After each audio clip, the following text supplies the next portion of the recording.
So we were able to get just north of 20 times EBITDA, which was great. It was certainly very exciting. It was kind of nerve wracking to see those numbers show up, but Welcome to Self-Made, Joe. Thanks for having us on. How you doing today? doing well. Thank you guys for having me. Of course, Mhm. it's a pleasure. Give us a little bit of background. I know you've had an exciting story. We talked a little bit, off camera on kind of what you did and how you got there. It's a great story. So give us a bit of a background of what you were doing and how you got into the equity space and a little bit of the roll up that you did and the crazy exit that happened. Sure, yeah.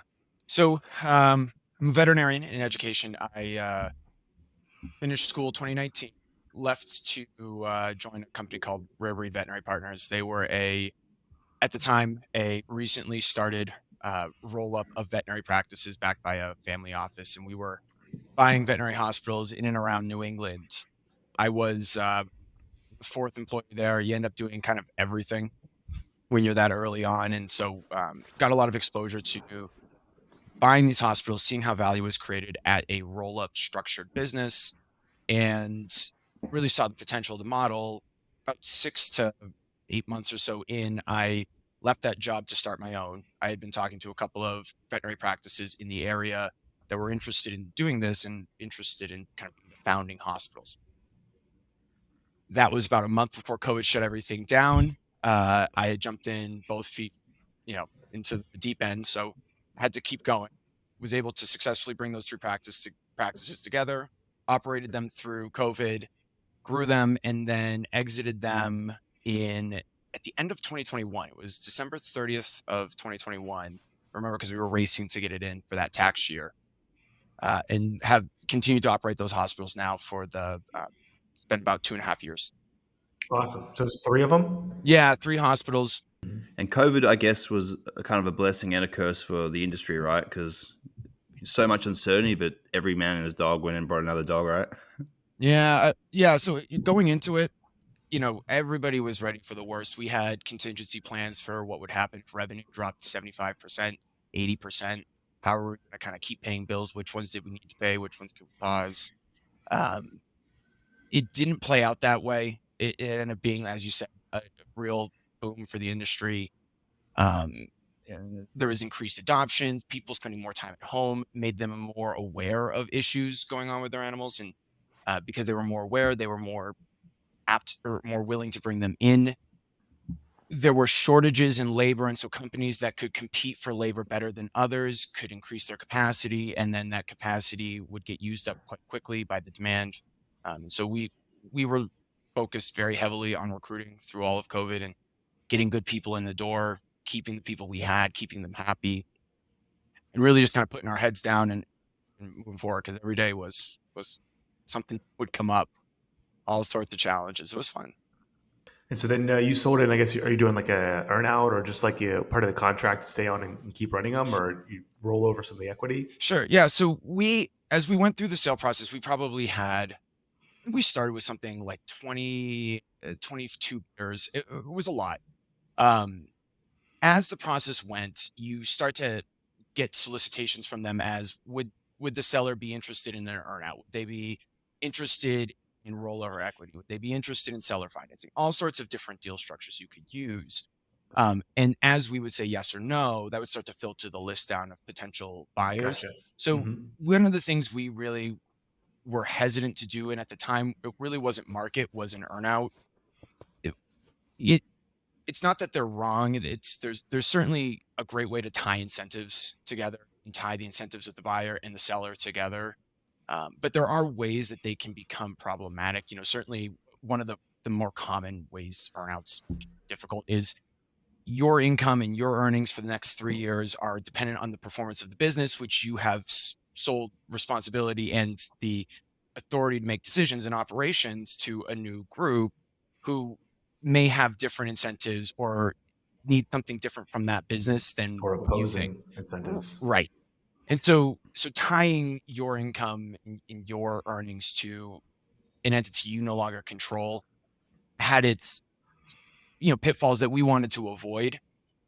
It's a decent structure, and when it works, it's great. But we chose to avoid that for those reasons. Hmm. What we had instead was we had yearly commitments. So um, we committed to stay on in our operational roles, continuing to perform the functions we'd been performing for, it was for 2 years, so that we could give the acquiring company time to integrate, understand, and provide a seamless transition. And that certainly is what we were able to do. Awesome. I'd love to learn a little bit more about how maybe you structured this deal. We were talking a little bit before we started about um, like debt financing and structure, but it sounds like you almost went a different route. Talk to me a little bit about how you went about that. I guess maybe we even go from where you decided to leave out of the company.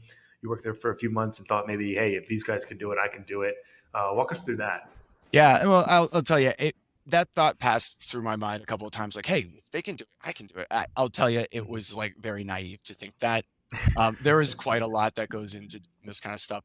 If I hadn't jumped in head first and COVID kind of forced my hand, it would have been one of those things where you would have taken one look at it and been like, I'm not getting involved in this whole smokes.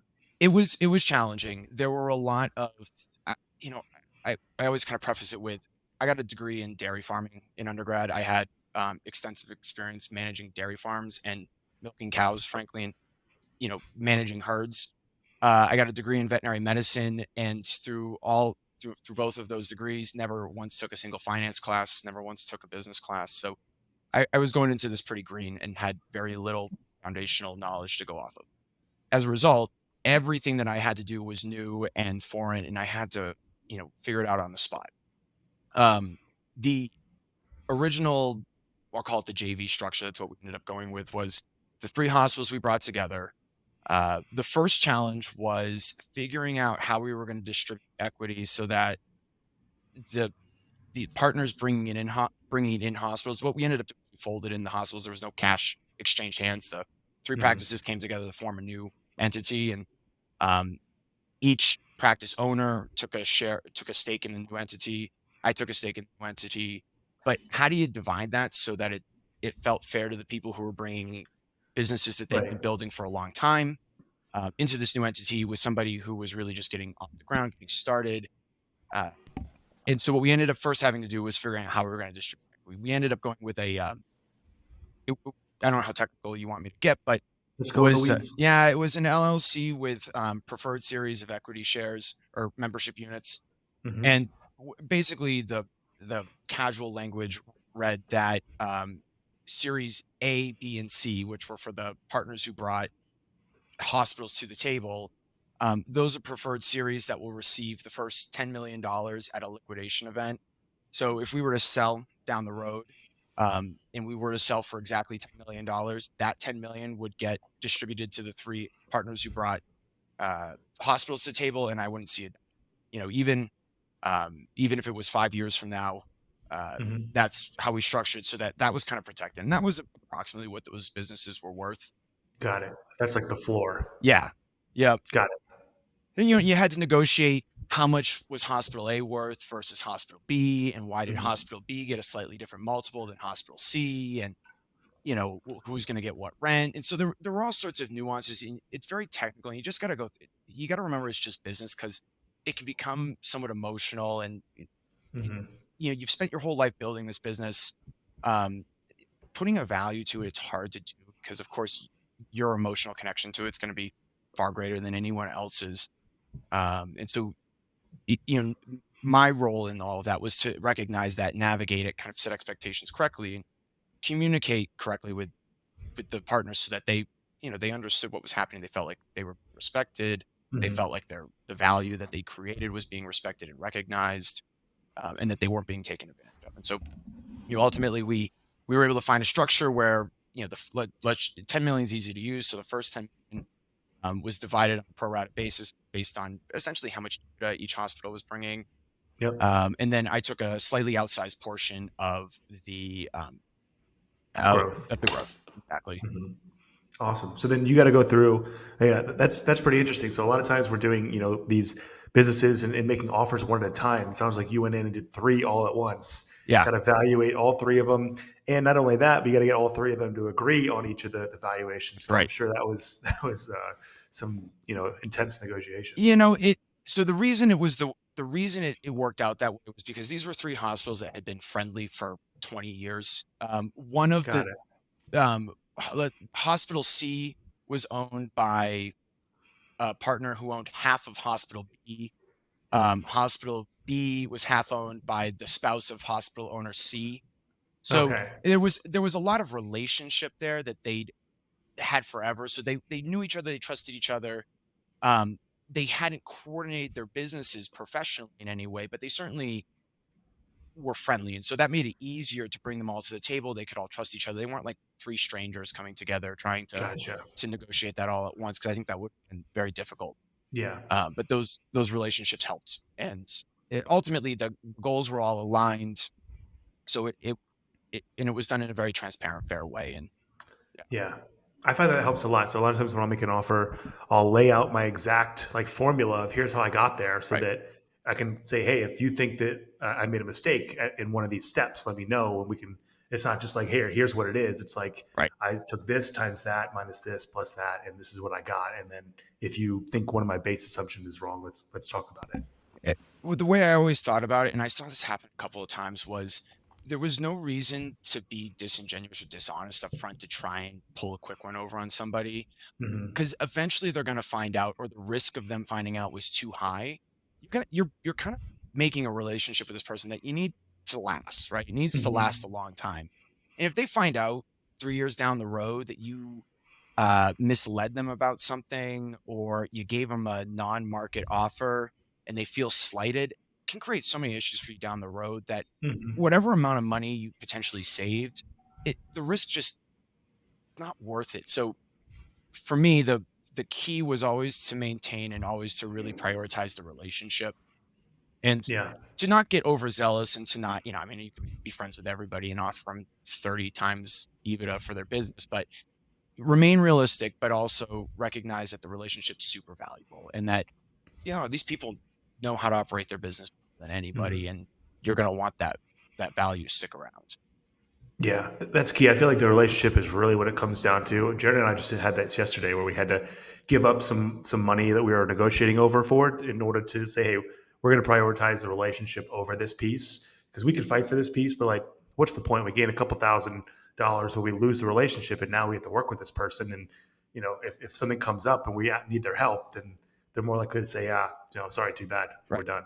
And they're going to recognize that you made a concession for them, that, Hmm. that not that they owe you anything, but that they just recognize that you're working with honest people. Yeah. Because, frankly, that's not always the case. You listen to enough of these stories about people who've gone through transactions, and there's all sorts of things that happen that kind of catch you off guard, and you're surprised anybody would pull, but they do, you know? And so Hmm. to be different and build that reputation is huge. Yeah. Well, that's super interesting. So you kind of sit down with everyone, you work out the deal structure of what everyone's getting. Everyone agrees. Now what? What? Yeah. Yeah. So you get the deal structure, and that's just the start, right? Now you got to get the lawyers, you got to get the attorneys, you got to get your accountants. They're all saying this doesn't make sense. You can't do it this way. It's gonna be really hard to pull this off. Tax law is gonna prevent this, that, whatever, right? And you can't know all of that information. So you gotta work with them to say, okay, guys, here's the plan we proposed at the beginning. Here's what the lawyers are saying we can and can't do. Here's what the accountants are recommending. It's a little bit different from here. At one point in the process, I actually had the attorneys come to us and say that the structure we were proposing was probably impossible to do. And this transaction was probably possible as a result. There were certain laws on the book that prevented certain types of entities from owning veterinary hospitals. In some of the states, it's called corporate practice ownership laws. And the gray area, frankly, there's a lot of debate around exactly how this works. And so, I was 27 years old talking to attorneys who've been doing this for 20 years. They're saying you can't do it. And I'm thinking, we got to do it. I can't, Yeah. I have no plan B. So we're going to do it, I guess. And, Yeah. in your mind, you're like, this may play back terribly in, you know, 2 years when this all comes crumbling down, and we're, um, everybody's saying, told you so, you shouldn't have done this. But, sometimes I can't remember who said it, but there was a quote about your job as the entrepreneur is to know when to take risks, and the job of the attorney is to tell you all the risks you shouldn't take. And so they're Hmm. just there telling you shouldn't do this. But your job Right. is to say, we're going to do this risk. We're going to take this risk. Um, and so, you get all the partners on board, you get all the numbers set up, then you got to get all your advisors on board. You got to figure out, there's all sorts of situations. What happens if somebody quits the company early? What happens if somebody wants to sell before the other members do? Is there a formula you can follow? I mean, there's all these little nuances. The point is, you build this operating agreement that tries to anticipate all the ways this could go wrong.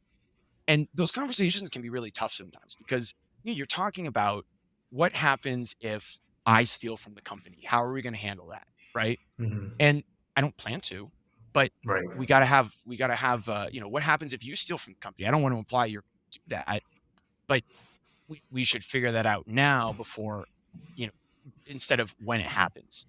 And so Right. those conversations can be a little bit tense too, because I think, although every party knows you're just trying to work it out before it's an issue, it can sometimes feel a little accusational, or it's like, well, why Hmm. are we focused on, we're not going to steal from the company. Who's going to steal from, why would anyone steal from the company? Right.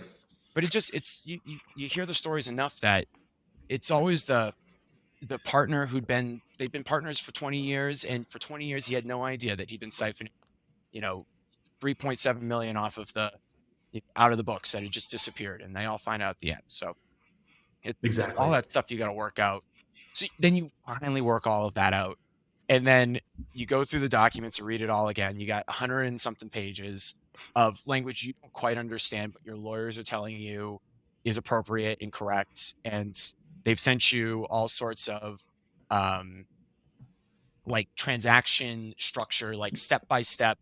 First, the C corp is going to convert to an S corp. Then it's going to transfer its assets to an LLC in Massachusetts. But then that Massachusetts LLC is going to transfer all of its membership units to a Delaware LLC. And you're like, I assume that is what it's supposed to do. Yeah. And you sign a bunch of pieces of paper, and now you own a company with some other people. And it's really just trust that money is going to go to a new bank account. It's going to get divided in a different way. And your job is at that point to assume all of that's legal and good. And frankly, if it's not, the law allows you to go back and say, look, we thought we did it correctly. We got Hmm. to revise it a little bit, make it compliant with whatever we kind of didn't get right, because it's complicated. Yeah. And but you're not gonna sabotage the deals. Like, my accountant always said, nobody ever went to jail for trying to do the right. Yeah. Yeah. Right. Exactly. It's intent is a huge piece of it. Yeah, you Hmm. got, it's complicated, but if you're trying your best to make it right, and you try not to Yeah. get too caught in the weeds of that stuff. Right. Yeah. I'm sure that's racking up a pretty big legal bill too. I'm sure. Yeah. Yeah. Yeah. I had, by the end of the process, funny story, I probably had $14,000 in my savings account when I quit my job. And I didn't know better. Like I said, I was pretty naive going into this. And so I was like, probably you'll cover a quarter of the legal fees, I'm sure. And, by the end of it, I had been taking loans from the company that we were setting up. I owed the company like $50,000 for the fees I couldn't pay during the process. And so your question was, what do I do next? I kind of spent the next couple of months paying that off by working within the business and Hmm. um, setting stuff up. But, as far as operating goes, the first step, once the documents are closed, your first step is getting all of the vendor accounts transitioned to the new entity name. And it was funny, because these businesses continue to operate under the same, doing business as, they didn't change their names at all, but Yeah. the legal entity went from uh, Animal Hospital X S Corp to Animal Hospital X OBD, LLC. And you needed to go and change all of the vendor documents to say that. You needed to checks. You needed to get new credit card machines. You spent probably 6 months troubleshooting all of the accounts that didn't get transferred over correctly. We had to set up new payroll, and the payroll company put every employee's social security number as 1234 123. And the first like three payroll cycles all had issues and errors as a result. And Hmm. I don't how to solve that. I have no idea how to. You just call them and you just say, it's not right, but what do we do? Right. And so, you get kind of transferred around. A lot of it is just being persistent and just kind of sticking with issues that you just call somebody, you keep asking how to fix this until somebody gives you an answer you can follow. Hmm. Well, I was gonna say, and all along the way, you're kind of managing expectations with the team too, because right, like the payroll cycle gets delayed, and now no, and now this team is like, well, this stinks. You guys made this new company, and now we're not getting paid. Like, what's going on? So you gotta, you're in front of the team, you're explaining to them what's going on, just like you were at the beginning of the process. You're trying to be as transparent as possible, and you're saying, guys, look, I'm a veterinarian, I've never done HR my life. I think it's showing pretty clearly right now. We're going to get this solved. We're going to make sure that your money is in your bank account. So we're not going to rest until that happens. Hmm. People are pretty understanding when you approach problems from that perspective. But if you kind of just leave it at we're working on it, and you don't give them any sense of, you don't really own the issue, or you don't give them any sense of where the process is, they start to get skeptical. And that's the last thing you need is a team that's skeptical of you Yeah. right off the bat. So Yeah. If you lose them, you lose, everything. yeah, They are the business. yeah, they are. Interesting. Now, operationally, was a plan to come in, kind of push everything together and then sell a lot, or was it kind of there's a growth strategy in there to increase the EBITDA levels and then sell for even higher EBITDA? And if so, how did that work with the original negotiations and then say entity one grew more than entity two, so they get a bigger multiple than first? Maybe was documented. How did that all work? Sure. So when we went into it, the business plan was, let's bring these three hospitals together. No cash exchange during that transaction. None of the companies had any debt on the books that we were carry forward with us. So we had three cash flowing businesses, and we'd set up a relationship with a couple of lending partners that would lend to us for acquisitions, both on the EBITDA or cash flow of the acquisition, as well as top off with cash flow from the existing businesses, essentially to 100% finance acquisitions. We were going to buy, as we were talking prior to getting on here, you guys were talking about you kind of exist in a space large enough. The businesses you buy are large enough to buy. They're not just a job, a single man operation, but small enough that you're not competing with some of the larger PE firms. We were going to do essentially the same. We were going to buy veterinary hospitals that were large enough to buy and operate and not necessarily need to jump in and be the sole practitioner, but small enough that larger firms weren't really interested in playing in that size.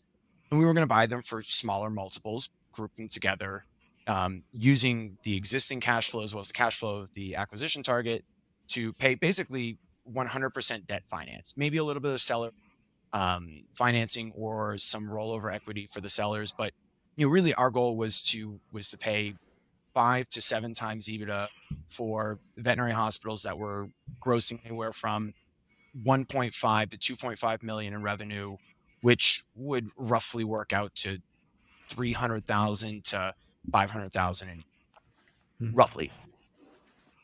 My model, if we kind of went off of a couple of fair assumptions based on the experience I'd had, we'd probably have been able to acquire 7 or so hospitals over a 3 to 5 year period before we were kind of approaching leverage ratios that were going to be really difficult to manage beyond that.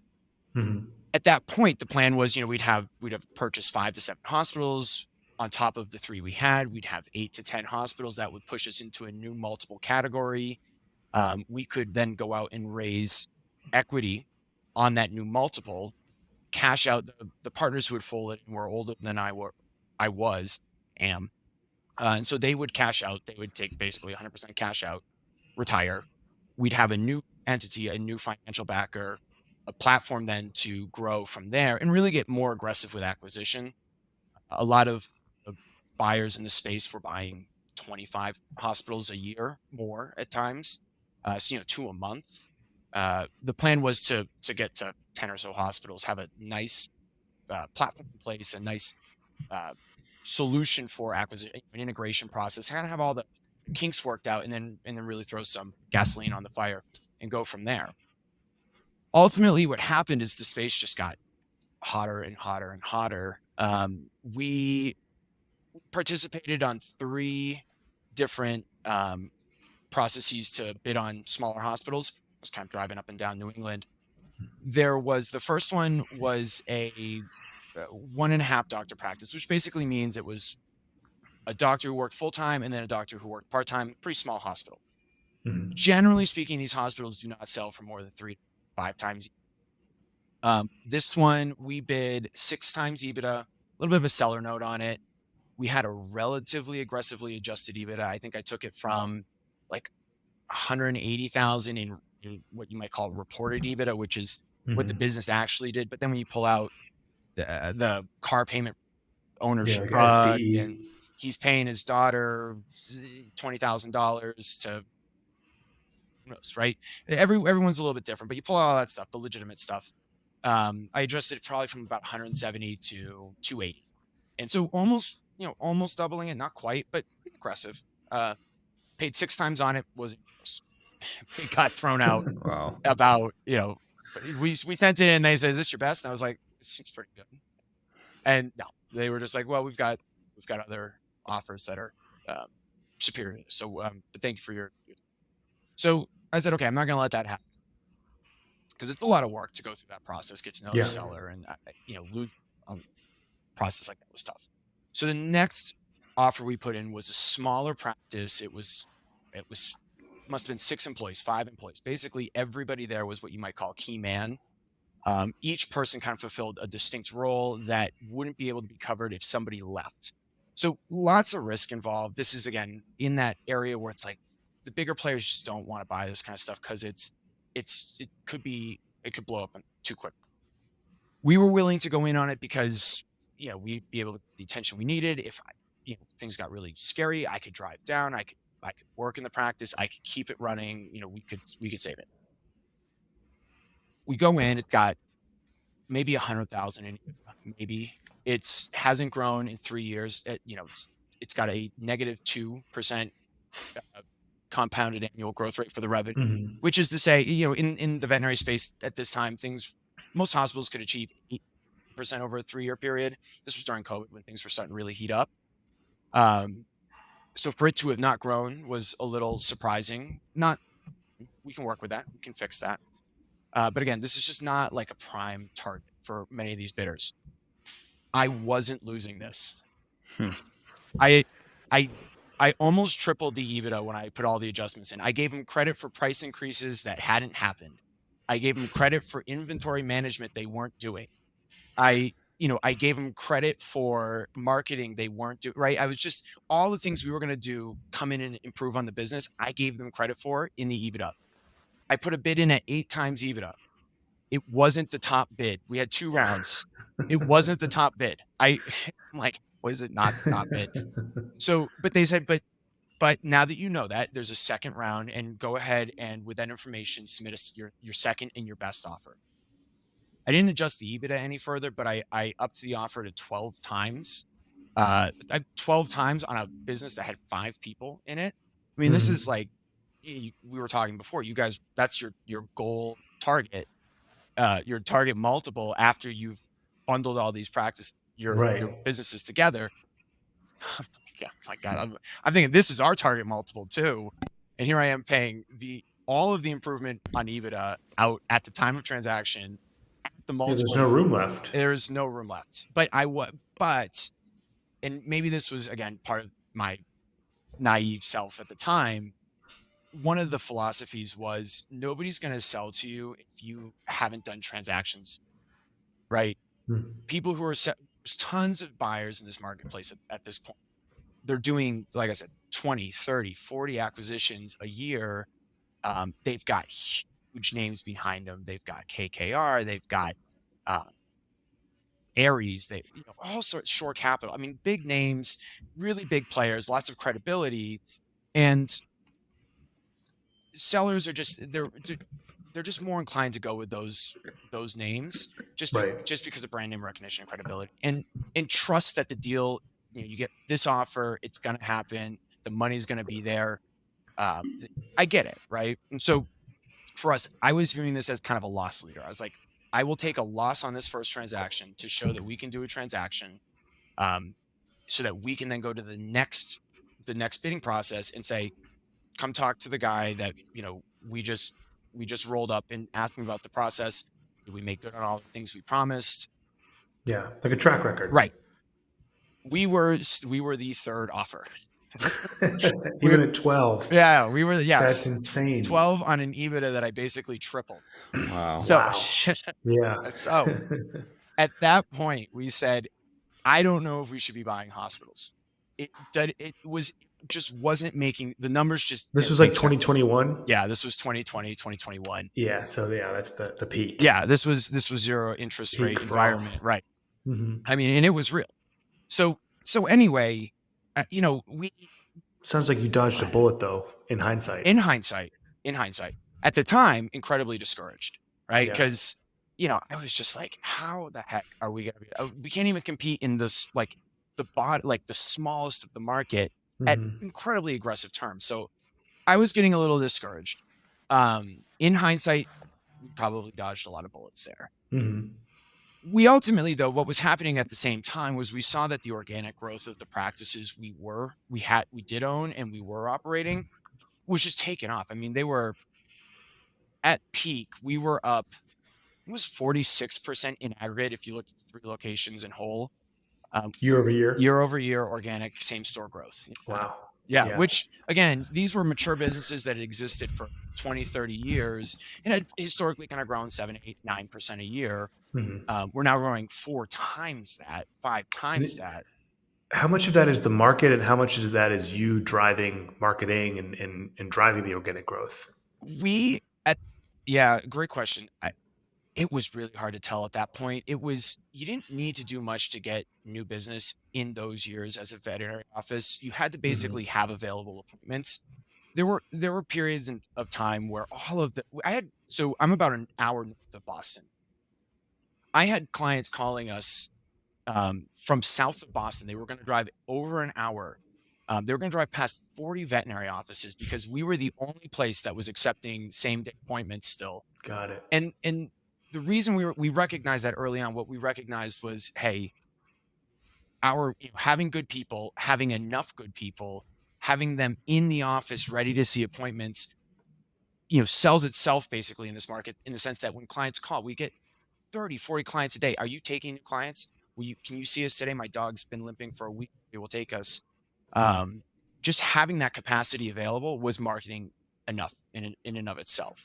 Got it. Mm-hmm. We certainly focused on online reputations, really pushing clients to leave reviews, trying to really establish credibility. But these hospitals had been around for a while and had that. Mm-hmm. We certainly didn't want to lose it, and we wanted to reinforce it. But for us, it was really about just focusing on people, making sure they were happy, making sure they were well taken care of, making sure we were doing that better than any of the other hospitals in the area, and to some extent, making sure we were talking about that, so that, because it's a small niche community, veterinarians talk to their friends. They say, "Oh, your hospital's doing that. Well, our hospital is, they're letting us take.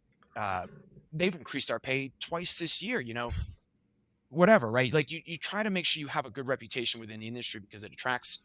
It's small. People talk, and that's by far the most credible way to get your reputation out there. Is other people who have no reason to advocate for you say, "Hey, this place is great. I love working here." Mm-hmm. So we really focused on that. Yeah. Yeah. So it sounds like the demand increased so much that it wasn't even about increasing demand for you guys. It was about just being able to handle what was coming in. Yeah, it really was at that time. Mm-hmm. But then that's an operational, demand as well, right? To be able to have that, and like you said, attract the people and have them on hand, whereas the other ones would get inundated and they can't handle any more business. Right. So you can't grow. No, you can't. And in bringing people on, this is a really technical field, and you can't just. A lot of people, you think you just hire somebody, you bring them in, you get them on the benefits plan, you talk to them about OSHA, and then they're integrated and ready to go and be productive. There's so many systems in these hospitals that they need to learn and they need to understand before they can really contribute. And in fact, they're kind of I don't want to use the word burden, but they're a responsibility or a task to train at first. And so we doubled our team in about 2 years. So we went from about 35 to about 65 team members in 2 years' time. That is, like you said, that's work in and of itself, managing that process and getting all these new team members integrated and on the same systems, on the same workflows. uh, saying the same things to the client. Because I don't. Do you guys have pets? Yes. Yeah. So if you've ever, I mean, you could have this experience almost anywhere you go, whether it's the mechanic or the dentist or wherever. If one person comes in, says you need one thing, the next person comes in and says, oh, you don't really need that thing. The third person comes in and says, well, you need that thing, but you also need this thing. You're like, well, wait a second. What do I Which need? one is it? Which one is it? Yeah. And there's a lot of right ways to do things in veterinary medicine. And so a lot of employees who come from, one hospital, they did it way X, but we do it way Y here. And it can just create confusion for the client if they're not communicating the same thing. So lots of nuance as far as kind of scaling the team, but it's all kind of the nitty gritty stuff that you had to do along the way.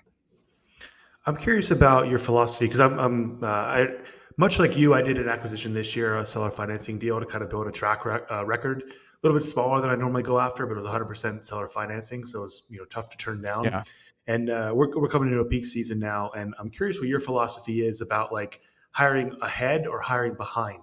Because I've seen both, where you hire ahead of the demand and you're going to get busier, but then you have that drag down on your profit because you're carrying someone who isn't quite needed yet. Or do you wait until you have the demand and you're hiring behind and people are a little bit stressed, but you're making more because you don't have that drag? What was your philosophy on that? Yeah. So that we spent so much time talking about this because historically, because it was kind of a steady growth industry that had very predictable demand, and there's a little bit of seasonal cyclicity in veterinary medicine in the sense that it's a little bit slower in the winter, it's a little bit busier in the summer, but it was really predictable. Historically, I would say you usually hired once the demand was there. You could backfill it pretty easily. It didn't become stressful very quickly. Um, during the time during COVID, that wasn't true. During COVID, we would hire, if somebody good walked through our door, we hired you. We didn't think about whether we needed another person out. We just hired you because you were good. We'd find a place to make you productive. And it was always the case that by next month, I mean, like I was saying, we had one of our locations that was up 70% year over year. Wow. I mean, that was like almost adding a new hospital Right. worth of business in a single year. There was work. There was, so we during that period of time, we were hiring ahead of the demand and we were never ahead. I think during a slower, things have certainly come back down closer to, the regression to the mean they're calling. At this point, we're definitely more focused on waiting for that balance between, okay, we're pretty busy. We could use an extra set of hands. We don't need one yet, but let's start looking because it might take 3 to 6 months to find that right person. And in 3 to 6 months time, we're probably going to be pretty busy and it'll be exactly the right time to get that person. I see. So you're trying to just stay right at demand. Yeah. Whereas before you're just, trying to surf a tidal wave. Yeah. And, we stick a little bit, I think we try to stay staffed just a little bit above demand because there's vacations and people get sick. And there's less stress on your staff too. Yeah. And keeping them happy is worth a percentage point of margin at the end of the year. If you're not having to put out fires and get called in to be the receptionist because you're trying to run a lean operation that has not a single wasted dollar, but now you're doing things that you kind of, you could have hired out, but you just because you're running so lean, you decide not to have that excess capacity. So it's a trade-off. You're going to pay for it one way or another, aren't you? Yeah. Churn is, I think, the biggest expense that isn't on your P&L. Super expensive, but there's no line for it. There's all sorts of formulas we've tried to use to figure out how much it would cost. One of the easiest back of the napkin formulas I've heard is it's 75% of that person's yearly income. So if you have a veterinary nurse who makes $50,000 a year and they turn over and you have to replace that position, you might as well dock, what is that, 37,000 off of income for that year.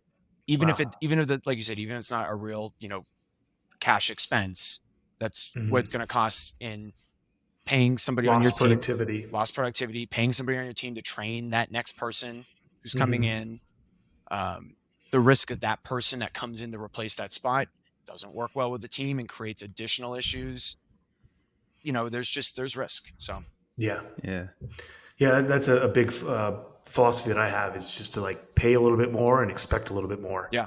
And just, you have good people who you pay very well and you don't have to worry about it as much. And that was exactly what we said is, look, what we would tell the team is, look, guys, we're going to pay you better than any of the places around us. In return, we ask that you give our clients and our patients the best possible experience, the best possible medicine. You attend to their needs, and in return, we're going to attend to your needs as best we can. And so it was kind of a contract, which was, and as long as we took care of patients and clients as best we could, the rest of the business kind of falls into place, right? Yeah. And so that was the contract, was I don't want you to worry for a second that we're sitting behind closed doors trying to scheme ways to take money from you. I want you to actually be kind of surprised when we announce bonuses or we announce raises that it's actually more than you would have asked for had you sat down with us. So you trust that we're going to do the right thing without being asked, and we're going to, and then you can take your attention off of that, because that can really bother people, right? I get it. Yeah. It can totally distract them from their job.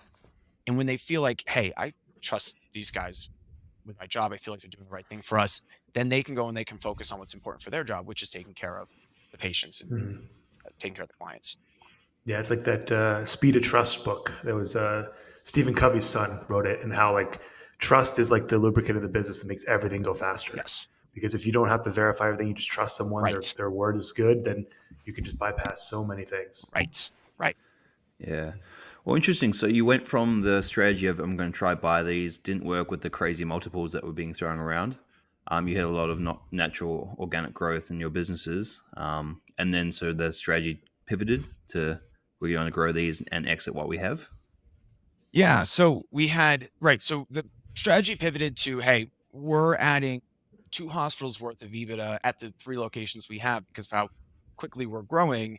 Rather than take on debt, rather than pay these crazy multiples, let's just focus on this. Let's really put our heads down and support the 3 practices we have, maximizing their growth for the time being, and just see how things go. All along the way, in the back of my mind, I was thinking, well, if they're paying 12 times heavily adjusted EBITDA for small little practices like that, what are they paying for three practices that are growing like this, right? So all along the way, I kind of was putting feelers out there. I had a couple of friends in the industry and just saying, hey, what would you pay this? If you found a group that is this size, growing this fast, what would you pay? And I check in every 2 months or so, and every 2 months the multiple kept kind of creeping up. It was, well, we'd probably pay 10x for that. Then it was, we'd pay 12, and then it was, well, that's going for about 15 right now. And eventually, it got to the point where we were getting quoted things like 18, 19, 20 times EBITDA. And we were hearing about acquisitions down the road from us that had been completed at 22 times EBITDA for similarly sized businesses. So I went to the partners and I said, hey, look, these places are growing like crazy. Why don't we can have some conversations. Let me, with your permission, let me start talking to some of these larger strategics. Let me, if you guys are okay with it, share our financials with them. I don't see any harm in that. They're not going to take this information and compete with us, right? It's just difficult to do that. You got to have, like we just said, the right people. And so we have the right people. We've got a good moat. And let me have some conversations and see where we land, because what we might find is that we're actually at our target valuation without having done any acquisitions. And if we are, we might want to have serious conversations about this. So I did exactly that. I started signing NDAs with strategics, started consolidating really basic financial statements. I mean, we weren't doing incredibly deep diligence at this point. I was producing QuickBooks P&Ls for the acquirers and giving them the big kind of easy add backs that they could use to adjust the financials to kind of give us a ballpark estimate. We started getting numbers coming back to us that were, certainly compelling and worth pursuing further. But we knew, I mean, having gone through the process of setting these up, we knew that we needed to get our advisory team set up. We couldn't just jump in head first, just us. We had too much going on. And so we had pulled in an attorney, got our accountants on board. Our attorney had recommended that we work with a banker, an M&A Investment advisor. banker. Yeah, exactly. An Mhm. M&A Investing. advisory Yeah. firm, which they're basically for people out there who are listening to this, it's their role is they're kind of like the real estate agent in the deal. I don't want to Mhm. compare them to that. They're gonna yell at me that I did that. Mm. But they do a lot, right? Their job is to understand step one is this, step two is that. You can't sign an NDA until you've read it, negotiate, had your lawyer review it. You don't want to be sending financials until you've signed the NDA, which all that seems kind of boilerplate, but there's all sorts of nuance that you've sold your business one time. These guys have sold 100, and they've seen Right. all the different ways it can go wrong. In addition, they've seen all the different ways, all the different solutions for getting through common issues in deals. Mhm. They bring a ton of value to the table. Uh, I was skeptical of using one at first. Really glad that we did it in the end. So that's what I'll say about M&A advisory firm that we used. Mhm. Yeah, we just had one on last week, Yeah, and really knowledgeable. They know the space. They know what a good market price is. They know their stuff. they know who to talk to. They can, and there were all sorts of what is a pick note? I have no idea still. But when that was offered to us, they could explain it. And their job is to be the experts on how these deals get structured and how they should flow. Um, so they were recommended to us. We retained them. One of the things that I had been doing that they said, hey, hold on, is, we'd been going out with very unrefined numbers. We hadn't really done a lot of work I had been asking other groups to tell us what we were worth, but we hadn't done a whole lot of work internally to say, here's what we think we're worth. Right. And so, of course, we were kind of at the mercy of the industry. And if the industry, or at the mercy of the buyers, and of course, their incentive is to keep that number as low as possible and to not inflate it any more than they have to, not because they're bad people or anything, but it's just the incentive. Right. Um, and so one of the first things they said is stop sending numbers to anybody. What we're going to first do is we're going to do a lot of work to understand our numbers. And what that meant is we did a sell side quality of earnings, which is where a consulting firm, an accounting firm comes in, asks for a ton of documents, receipts, historical payroll, uh, any sorts of add backs or one-off adjustments that you have, ask for justifications for it. And then they're going to put together an incredibly detailed, uh, stamped report for potential buyers to look at and say, hey, we used a company called FTI Consulting. Hey, we FTI Consulting have reviewed the financials and the books of Old Brown Dog Veterinary Partners. Here is what we have found. Here's the numbers they're reporting. Here's what we think they should have done had COVID not happened. Here's the receipts that we've added back. Here's the adjustments made. Here's how much money this company makes on an adjusted or a pro forma basis. And that's not just Joe saying it. That's with the authority of FTI Consulting, you know, a firm that has done this forever and ever and ever and understands this space, and understands how to do this really well. So these are numbers you can trust, Right. which, to your point, trust is really important. And if I say our company has $1 million in adjusted EBITDA, it's like, how trust you? But if FTI says yes, they do have $1 million in Mhm. adjusted EBITDA and we have all the documentation to show it, it means a lot more. And so, Right. as a result of doing that, we immediately added probably 900,000 in EBITDA to our company that I hadn't even thought. So it was good that we did that. Again, it was one of those things where I was like, why do we have to do this? It's going to cost, it was like $80,000. Seemed like a lot of money for something that I thought we would be able to handle on our own. And it ended up adding, once you applied the multiple to the amount of EBITDA, it got us More than credit pays for. for It it. paid for itself Yeah. easily. Yeah. Mhm. Yeah. So that was, those, and that was suggested to us by the banker who I was skeptical of to begin with as well. So it was Right. really good that we didn't go this on our own. But it was, just another reminder that you got to get your Mhm. advisory team right and you got to have the right people. Yeah. So then I guess you went out, you got these numbers in place. Then you start looking at some different offers. People are reaching out, and they're probably vetting maybe some of these people. Yeah, so they've put together a confidential information memorandum. It's basically a marketing packet with high level information about the company, how long it's been in existence, revenue numbers, revenue growth, EBITDA, geographic location, possible bolt-on acquisition opportunities in the area, because not everybody that we were marketing this to were strategics who already had portfolios of veterinary hospitals that they were going to plug us into. Some of them were financial bidders who were looking to get into the space and needed a platform to start Platform. with. And so certainly all sorts of avenues and all sorts of different motivations for wanting to bid on us. And usually if you can kind of play those incentives off of each other, there's advantages there. And Right. my experience in, at least in the vet space, was that the strategics, the companies that already had a platform in place, were able to offer the highest valuations, because they kind of would do what I did, which is, hey, we know based on experience that we can bring COGS down by 3% on the day of acquisition, because we negotiated better contracts with the pharmaceutical vendors and the lab vendors that these hospitals all use. And so we're going to get discounts on all the services that they're paying for, and we know exactly how much that is. And because it's a really competitive market and there's other people out there trying to get this, we're just going to credit. And so that was how strategics oftentimes were able to push valuations a little bit higher, is that they were able to, they were very predicting exactly what impact they would have.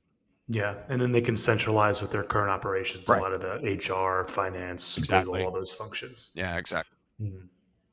Cool. So then I guess, and I guess that's probably like one thing I guess we could touch on really quick before we go to the sale is, was that you driving most of that centralization of those functions, or is that the partners together? Yeah, it was. So it was a little bit of everybody. Certainly that's where my role had a big.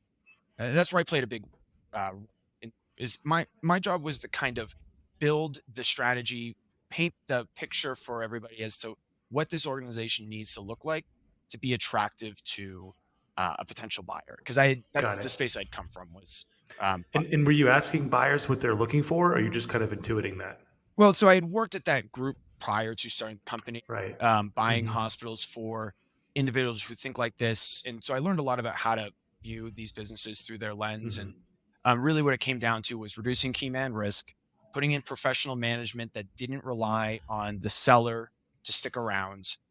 So basically the more useless we made ourselves, the better. Right. Um, which always feels a little weird to a lot of sellers, in the sense that you're telling me I need to be as unimportant as possible. That doesn't seem right. But that really was what they're looking for. Is they're looking for a Yeah. business that, as soon as, because a lot of these guys are selling to retire, and as soon as they walk away, what happens to that business if they're super important? So Yeah. reducing the significance of us, putting in professional management, compliance was really important. So making sure we were compliant on tax, on accounting. A lot of these businesses kind of have lax bookkeeping standards. Not everything's documented very well. And then it becomes really hard to value as a result. And so we just made sure everything was standardized. It was kind of the nitty gritty, boring stuff, to be honest, but you need to have clean books. That's what drives all the value, though. Yeah. And it's what also builds credibility and trust with your company. We had a potential acquisition we looked at, where when I asked for the financial, I got handwritten, penciled piece, like P&Ls. And I Yeah. mean, it really was just, it was a one of one copy in pencil that the wife of the owner had made. And I mean, I honestly believed them. The numbers seemed Sure. realistic, but it certainly was like, well, you could have written anything on this piece of paper you wanted, Right. Yeah. but It's amazing they still operate like that. There's yeah, plenty to do. I know. So, Mm. so, just doing all of that kind of work, all the formalization, the professionalization was, again, my job is to kind of paint that picture for everyone on the team, to really understand this is why we're going through this headache of changing all the GL accounts on the profit and loss statement. I know it's a pain in the butt to go back and recode everything. We're just trying to make everything standard. And, a lot of it comes down to communication, just helping people kind of understand the value of the work they're doing, because it can sometimes feel monotonous. Right. Yeah. Well, and it sounds like the partners still have to operate the day to day. So then that's where you come in to kind of drive that centralization piece. Yeah. Yeah. And, and to be honest with you, we brought in some really smart people. We got lucky. We had a practice manager come in who she'd been operating veterinary hospitals for a while. Her most recent one, the owner had gotten sick and had to step away. And so she'd gotten pretty competent at being a manager for a business that had a absent owner. We brought her in, we made her our director of operations. Her job was really day-to-day operations of the business, working with the managers of each location. I mean, and she was incredible. She was so good at getting those guys up to speed on modern practices. How do you handle inventory? How do you make sure you're not running out of stuff, but you're not buying too much? What numbers do you need to look at?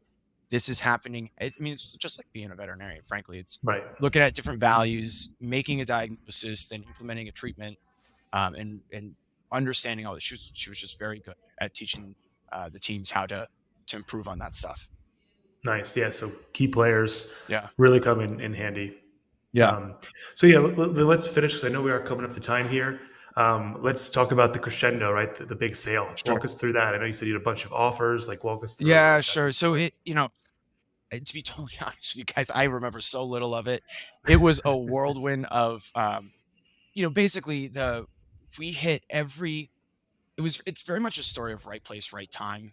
And everything just it felt like we were on like a rocket ship that just hadn't quite yet been finished as we were like taking off, and we were nervously trying to hammer everything together to make sure it was going to work. And we were growing really fast. Our locations were up. If I remember correctly, one was up 70% year over year. One was up 48, was up 36.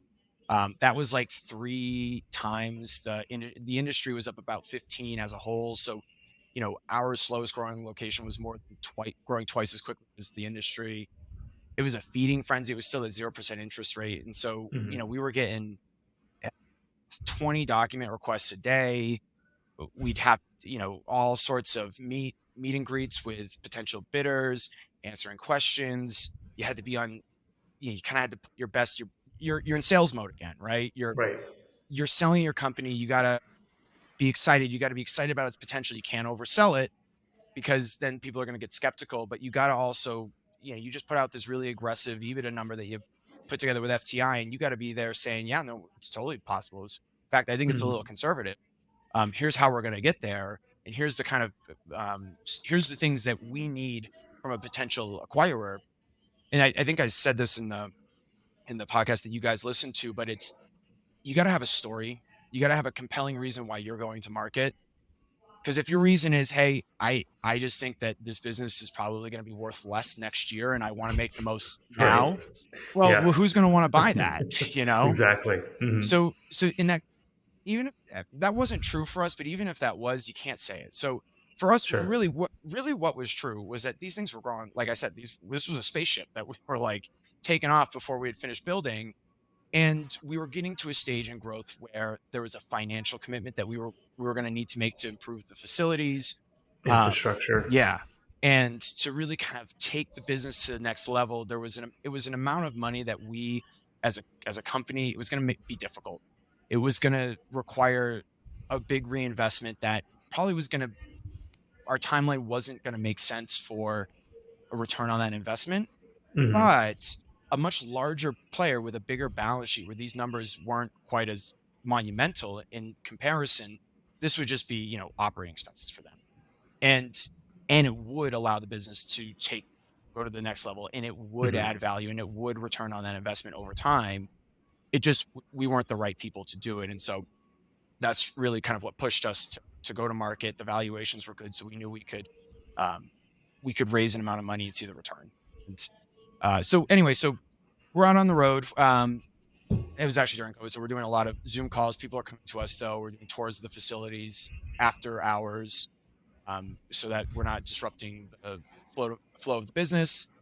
We are trying to practice in the business because the last thing you want is for performance to turn down in the middle of the process. That can really throw a lot of red flags. You have to go back and renegotiate terms that you thought were agreed upon, things like sale price. So you just want the performance to remain steady. The performance was great, but it's just hard to maintain that rate. And so we were each working full time as veterinarians. We were working full time as executives, as working on a process. I mean, I like probably 120-hour weeks for 6 months. Wow. Yeah. So we narrowed it down to, and to keep things manageable, we quickly narrowed it down to the three most serious buyers who were offering structures. I hinted at this. We're offering structures that were consistent with what we were hoping to. So, like I said, we kind of pushed aside earnouts. We didn't really want to do that. We didn't want to do partnership models where we retained 40% ownership of the three hospitals, and majority buyer came in and owned 60%, and there'd be some sort of agreement that would dictate how that remaining 40% may get bought down the road. We just wanted to Hmm. avoid that. What we wanted was a pretty clean transaction where we maximize cash at the time. If we were to get any sort of equity or debt, we want it to be simple. We wanted, equity in the top coast so that we could kind of diversify a little bit too. We weren't so concentrated in these three locations, and ultimately we were able to find a deal that did all of that for us, and found a partner that wanted to continue working with us. Are you able to break down maybe some of the terms and maybe so like the multiple or maybe what some of those terms played out to? I'd be really curious. Yeah. So it's with multiples, everything it comes down to what do you think the EBITDA is, right? And that is, it's part magic, in the sense that what I think EBITDA is may not be what they think EBITDA is, may not be what you would think EBITDA is. And you may be willing to agree that the EBITDA is actually higher than I think it is, but you're going to pay a lower multiple on it. So Yeah. kind of depends on who you ask. But, I think if I remember correctly, if you took a very conservative view of EBITDA, we were a little bit north of 20, you know. That was on an adjusted EBITDA, but which was Hmm. kind of market at that time. We like I said, right place, right time. We hit kind of peak frenzy as far as buying activity. I think we signed an LOI in the fall of 2021. This was kind of when it was all, we're not even thinking about raising interest rates. Peak ZERP. Right. And so everybody was pretty confident at that time that things weren't going to change for the foreseeable future. And um, so we were able to just north of 20 times, which was great. It was it was certainly very exciting.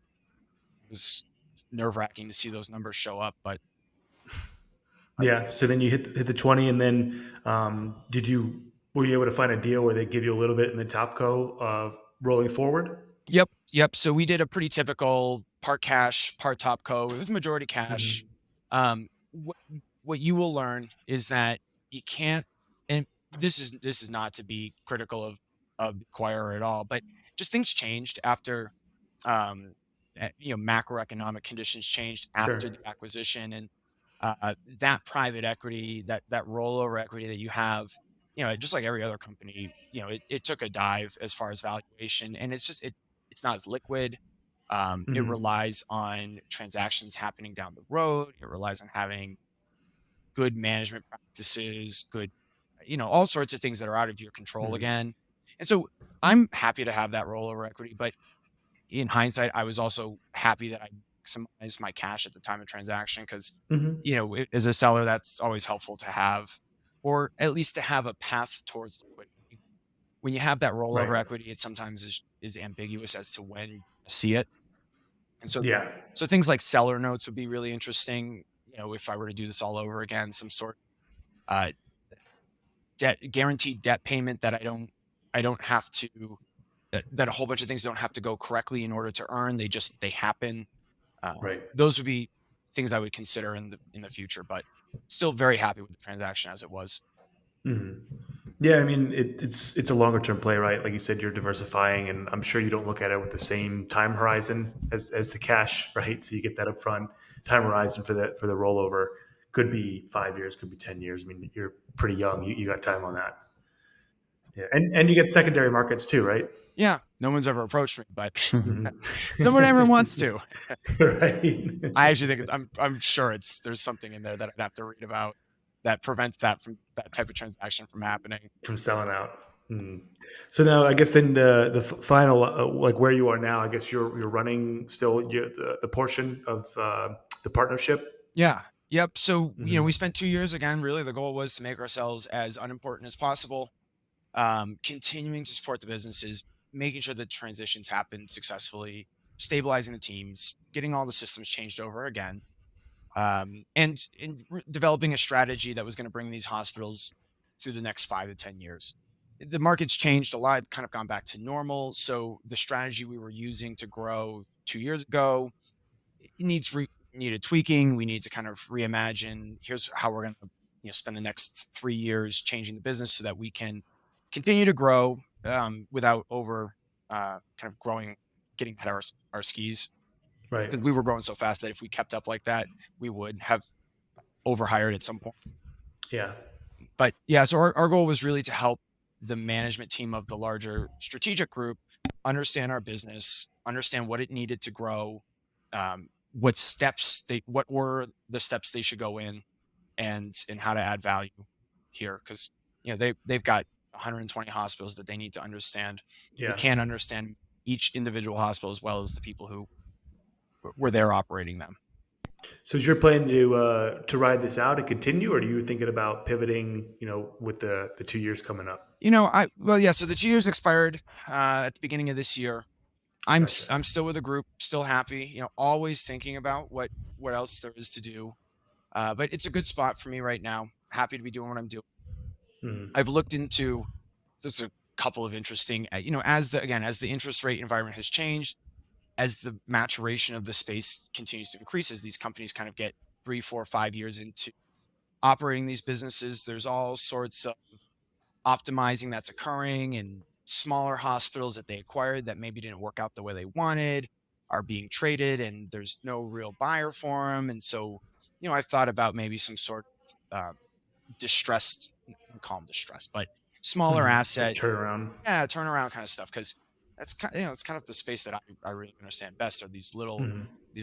optimizing these little hospitals. And a lot of these groups are starting to consolidate their portfolios around the larger, more attractive assets that are a little more efficient to run. Mhm.